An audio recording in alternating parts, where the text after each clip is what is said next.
Hey, welcome back to the Cross Creek Cut. Good to see you guys again. Today, we're actually August 29th. We're out here standing in a field of 2420s E3 beans from Beck's that were planted on April 27th. And we're actually trying to figure out a few things. Last week was, it was like hell's furnace hot. It was ridiculous. We couldn't hardly breathe. It was just tough on our lungs last week and the environment we had, the heat.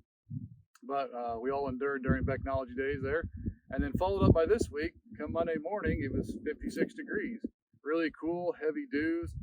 Getting out here where it's beautiful out right now. It's 79 degrees, and humidity's not terrible, and plants are loving it. But we've had a lot of questions from you guys asking, you know, what is going on, what has been happening, the stresses throughout the year on these beans. And so we've had, some of the areas are starting to see some SDS come in. Some of the areas are starting to mature right now. Some of these 2.4s and 2.2s and 2.6s that were planted in mid-April, guys are asking the questions like, why aren't they starting to turn? We're getting towards the end of August. Why aren't they starting to turn? And there's some questions asking us also looking at the woods and some of the trees out here. They're starting to actually turn. But are they really turning, or are they dying off? We're going to get to that in a minute. But what we came out here to look at is we wanted to talk to you guys about some of the stresses we saw this year. And these beans, just like corn, when you look in the ear of corn, beans give you a roadmap. They tell you what happened throughout the year. And what's interesting is we all know we planted, this April 27th planting date was planted into really cool conditions, followed up by really wet. And then later in May, all through June, we were hot and dry. June, most of you guys remember all the wildfires coming out of Canada. We just had days on days of just smog and smoke and the ozone that produced of that. And that's not good. Beans are a photoperiodism crop. This sun right now is a beautiful bluebird day. These beans need sun, and a lot of it. During June, we didn't get much of it. We got a lot of cloudy days. So that actually was a stress that affected them. Then followed up in July, where we started getting a lot of rain. We had there, it's been over 3 weeks now, we had 6 to 8 inches of rain in a 3-day time period. So late July, August time frame. And then you look at that, and the beans actually give you the roadmap of what's happening. So a lot of people have been calling, asking, what's going on with my early planted beans? The bottom nodes, your bottom 5 or 6 nodes, not much there. Actually, there's none on this plant. We pulled 4 plants in a row here, and if you look at them, there's not much down on those bottom nodes. And so everybody's kind of asking the question, what happened? The easy thing to point to is drought, right? And it's just really easy to jump on there and say, hey, it was drought. It killed all the blooms and knocked them all off. It boarded them. It just couldn't fill it. But I'm not entirely convinced that's the answer. I think it's a combination of stresses. But moreover, I really believe the biggest stress is what happened in June with the wildfires. So we noticed when we were digging plants there in early July, about the second week, we started pulling up and looking at the roots, and the nodulation was gone. But in June, we had tremendous nodulation. And those areas that were water affected, that were water stood on it there for those rains we had in July, northern Ohio, some areas around Muncie, Indiana, eastern Indiana, tons of rain there during that July 5th through July 8th time period. These nodules were gone. Like, what happened? Well, all the stress of low amounts of photosynthate amongst water. And then we start looking at what happened here. These actually they aborted the nodules. So what happens then when these nodules come back and we see that they're there? It takes a tremendous amount of energy for that plant to produce nodules. And actually producing nodules is a stress.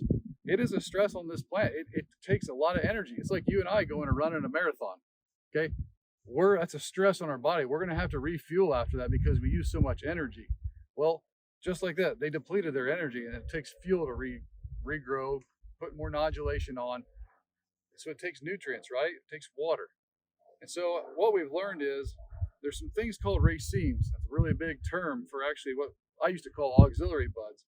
But you can tell in this plant, if you look in certain areas, these plants actually started having to add auxiliary buds and auxiliary racemes to fill out this.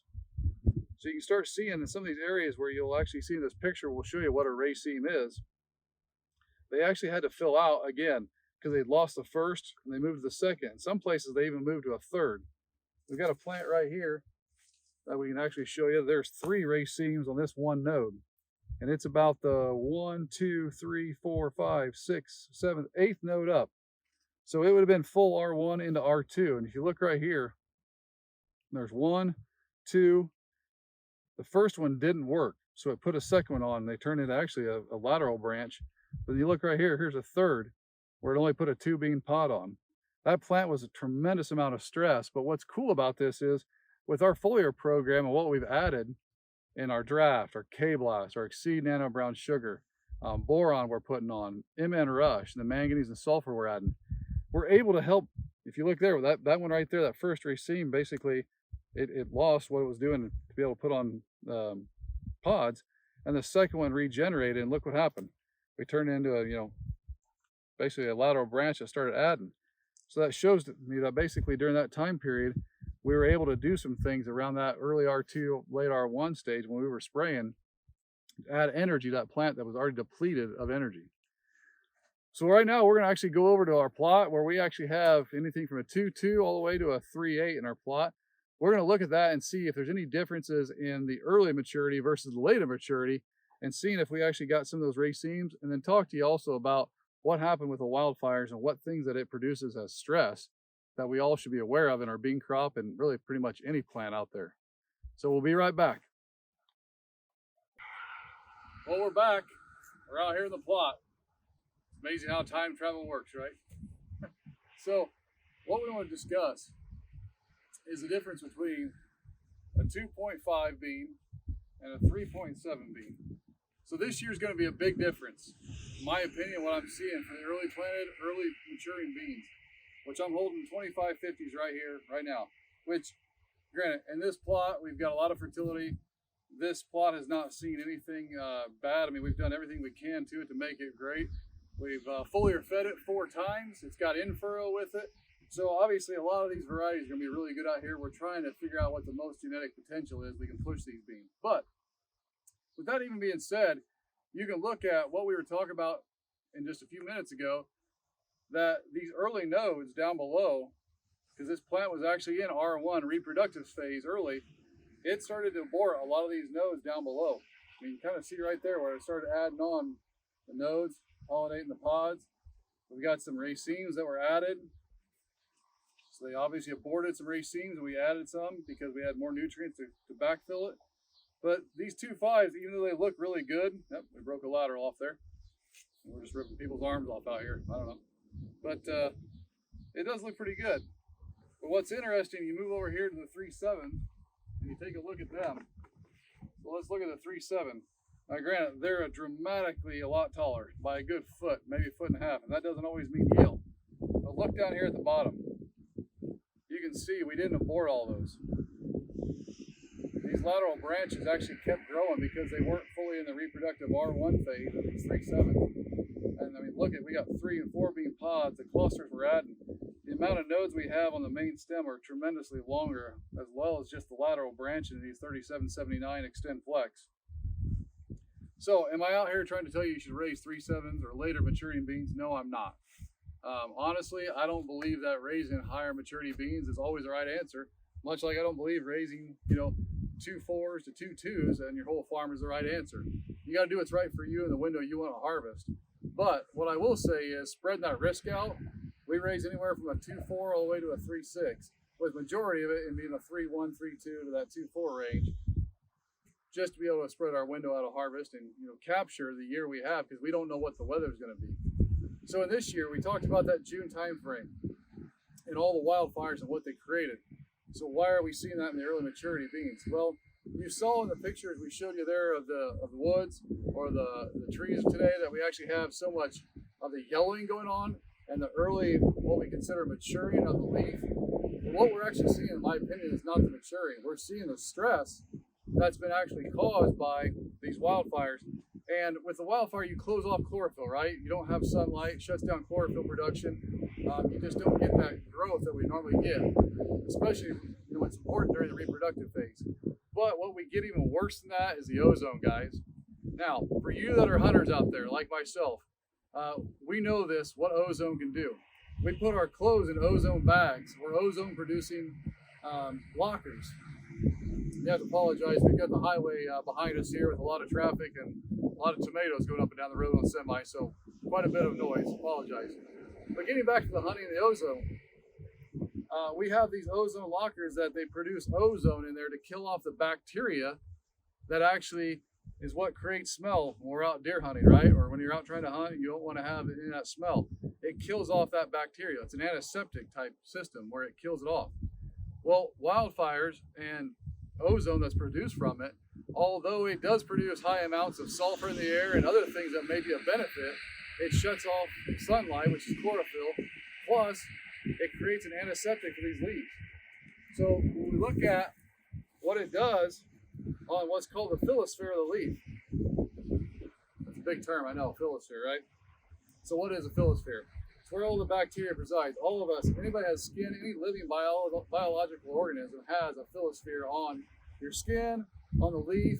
The rhizosphere is what's underneath the ground. That's your roots, the rhizosphere. But the phyllosphere is all of the bacteria that's on the leaf. What happened is all that ozone dropped with all the wildfire smoke and smog. We were all breathing it. I have some issues with my lungs and have some issues with allergies.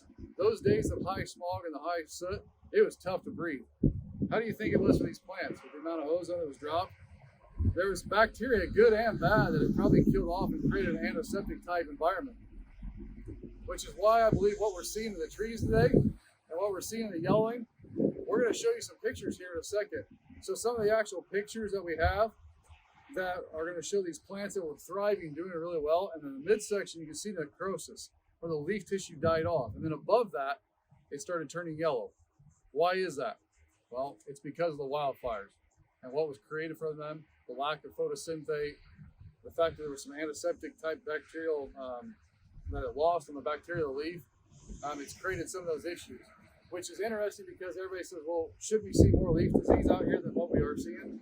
And the answer is, well, no, because literally you put an antiseptic, which was ozone, on the leaf tissue, you killed off good and bad bacteria.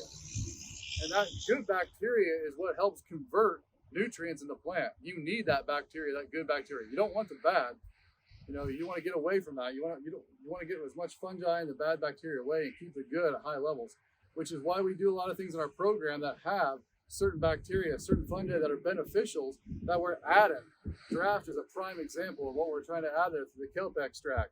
The antioxidants that we produce, the higher sugar levels, potassium acetate and K-blast is a natural known, antifungal property. So that's kind of some of the reasons we're seeing. Take a look around, guys. Pay attention to what's going on in your trees, in your fields, and just know that there's a roadmap that these plants give us if we're just willing to take time to kind of look at it and see what happens. So leave us some comments, talk to us, give us a phone call. We'd like to hear what you guys think and what are you seeing in your fields.